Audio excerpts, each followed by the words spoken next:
Good morning, everybody. This is Lorraine, Alternative Homesteading, and this is how quiet it is here on the homestead. See, these little birdies can be very quiet when they want to be, and when they're not being hit with electromagnetic pulsed radio frequencies, right, guys? Right? Because the radio frequencies come in and hit the top of their building, the metal roofs of the buildings. Right? Say good morning. Good morning. I'm a chicken. I'm a hen. And there goes, that's Snowden. He's blowing the whistle again. And there's Tucker, or Clucker Carlson. How's everybody doing? Hope everybody's doing well. Welcome back to the channel, and welcome newcomers. My name is Lorraine for the newcomers. I moved from Manalapan, New Jersey, my 5-bedroom home there, where I began receiving a lot of home break-ins, the stalking, pet murders, pet theft, unusual occurrences with my rescue cats. I reported them all to the police department, who did nothing, even though I had concrete evidence like videos of a stalker stalking me, evidence. They falsified all of the police reports. It never made it to their police blotter. So after 3 years of my house being blacklisted, I finally moved to rural Kentucky. I purchased 64 acres of land, and this is what it looks like, folks. But since I've been here, it's been like a living hell because of my jailbird neighbor. She must be out of jail by now. I don't know. How long do you get to stay in jail for driving while under the influence? I wonder what she was driving under the influence of. Was it cocaine, alcohol, pharmaceutical drugs? Or maybe it was just mind control. I don't know. But nevertheless, my criminal neighbors have been attempting to steal my property since the day I moved in here, telling me that my property started all the way down there when it started up there. Because when all of these properties were purchased, and it's not just mine, anybody that purchased a lot of property here, the town comes in and they need access, so they need to build a road. So they will build a road and cut through your property, which is what this is. They had to cut through my property, the criminal neighbor's property, and it allows the road to be built, and the town is supposed to, or a county is supposed to maintain 15 feet outward, but that's not happening, folks. That hasn't happened. But since I moved here, my neighbors have been encroaching on my property. They thought that when the former owner passed away, that's them over there.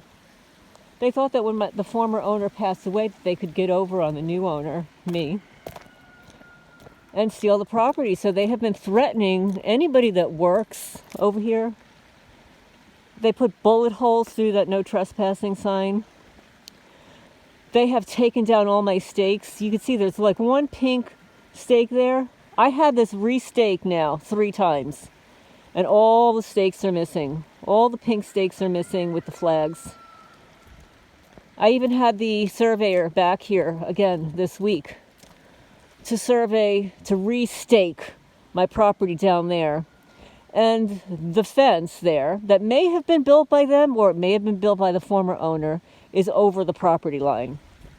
So, but anyway, when I woke up this morning, I woke up pretty late, like an hour later than usual, because as I'm laying in bed, I get hit with more radio frequencies to knock me out. That's usually because somebody's on the property doing something nefarious. But actually, when I came out to feed the animals, the skies were covered in that dense, very thick, dense. It's clearing up a little bit now. And then there was an aerial object. It sounded like a copter or a plane. And it was extremely loud. I could not see it. It was directly over the property, and it lasted probably for 2 or 3 minutes. I didn't have my phone with me to record the sound. But does that happen to any of you guys? Especially if you own property or if anybody lives in a rural area?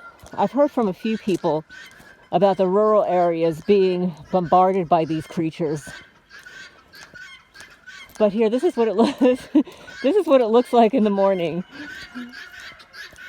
So this is where the sun is, and this is where all the birdies hang out because of they all want to get their suntan in.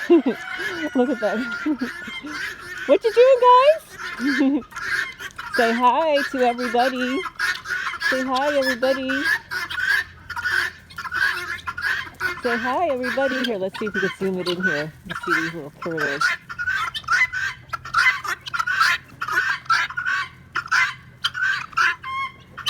Oh no. Oh no. There goes Rand Paul. Rand Paul's looking for some action here this morning. But anyway, I hope everybody's doing well. It is freezing. It's really cold. I'm just wearing my sweatshirt and holding this phone. I'm missing the glove on my right hand right now.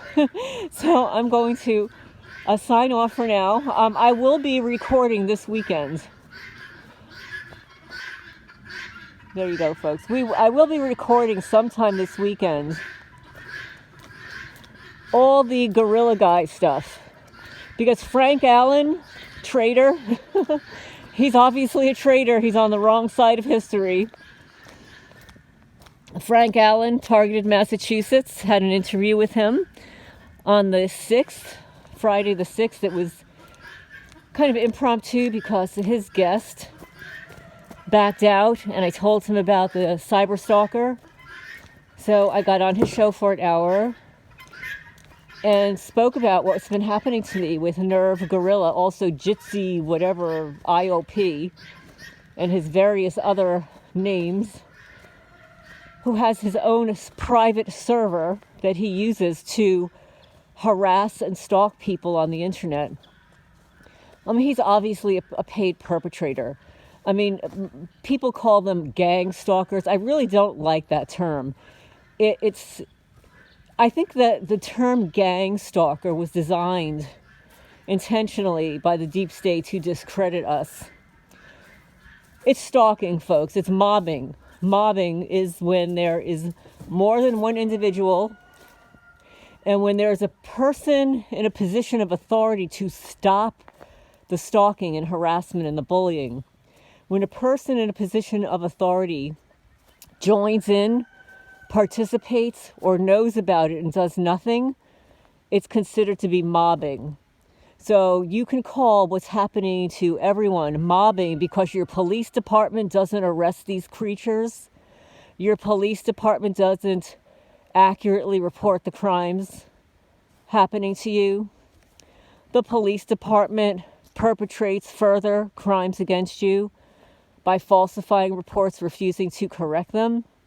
So that is considered to be mobbing. And sort of like here, when the county prosecutor refuses to file a criminal complaint against my neighbors when I have a signed witness statement and a video of them trespassing my property. Okay, so that's considered to be mobbing. When you've got a county prosecutor, sheriff, and all the other creatures around here, it's considered to be mobbing. It's not gang stalking. You can call it community-based harassment, vigilante groups. It all involves the Freemasons, folks. Make no mistake. I've got one of those lodges all the way down there. There's one, in almost every town. That's something I failed to do when I moved to this particular location. I actually did when I was home searching. When I was home searching, property searching, I wanted to see how far away the lodges were. But unfortunately, when my house finally did sell, the houses that I was looking at suddenly, miraculously,